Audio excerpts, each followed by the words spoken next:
December 2nd, 1993. A date that would be etched into the annals of history forever. On this day, the world's most notorious drug lord, Pablo Escobar, met his end. Escobar, who had built an empire on the back of the cocaine trade, was a figure both feared and revered. His influence stretched far beyond the borders of Colombia, impacting lives and economies across the globe. It was on a rooftop in Medellín, amidst the chaos of a gunfight, that Escobar was finally gunned down. The operation was the culmination of years of relentless pursuit by Colombian authorities, aided by the United States.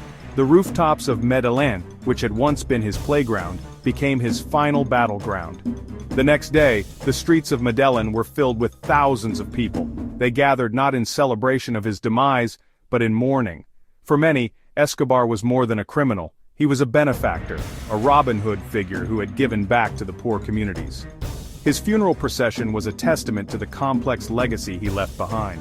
The air was thick with grief and a sense of loss, as mourners paid their final respects to a man who had shaped their lives in ways both good and bad. Pablo Emilio Escobar Gaviria. To the world, he was the king of cocaine.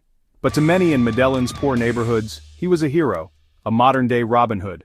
Born on December 1st, 1949 in Rio Negro, Colombia, Escobar rose from humble beginnings to become one of the wealthiest and most powerful drug lords in history.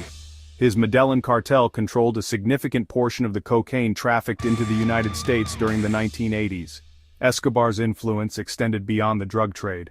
He built hospitals, schools, and sports fields, earning the adoration of many locals. However, his empire was also marked by extreme violence. He was responsible for countless deaths, including those of police officers, judges, and politicians who stood in his way. Despite his criminal activities, Escobar's legacy in Medellín is complex. For some, he remains a symbol of defiance against a corrupt system. For others, he is a reminder of the brutal reality of the drug trade. His life and death continue to fascinate and horrify people around the world, making him one of the most infamous figures of the 20th century. He helped us when no one else would. He gave us food, homes, and hope. Even in death, Escobar drew chaos. Authorities watched carefully, fearing retaliation or riots, but what they saw was something else entirely: adoration.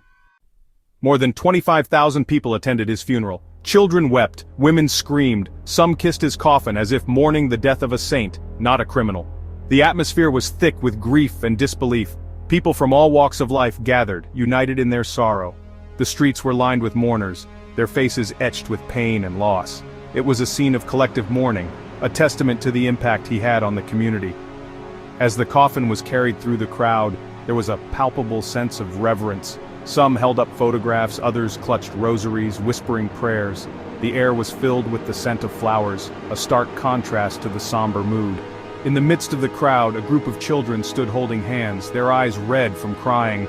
They had lost a hero, someone they looked up to. Women, draped in black, wailed openly, their cries echoing through the cemetery. Men stood silently, their heads bowed in respect. It was a day that would be remembered for years to come, a day when a community came together to mourn not just a man, but a symbol of hope and resilience. His body was lowered into the ground at Monte Sacro. Beside him stood his mother, wife, and son, silent, shattered, and alone in a crowd. The death of Escobar marked the fall of the Medellín cartel, but in the streets of Colombia his legacy remained, complex, controversial, and unforgettable. To some he was a monster, to others a martyr. Pablo Escobar was dead, but his story was only beginning. Rest in power or burn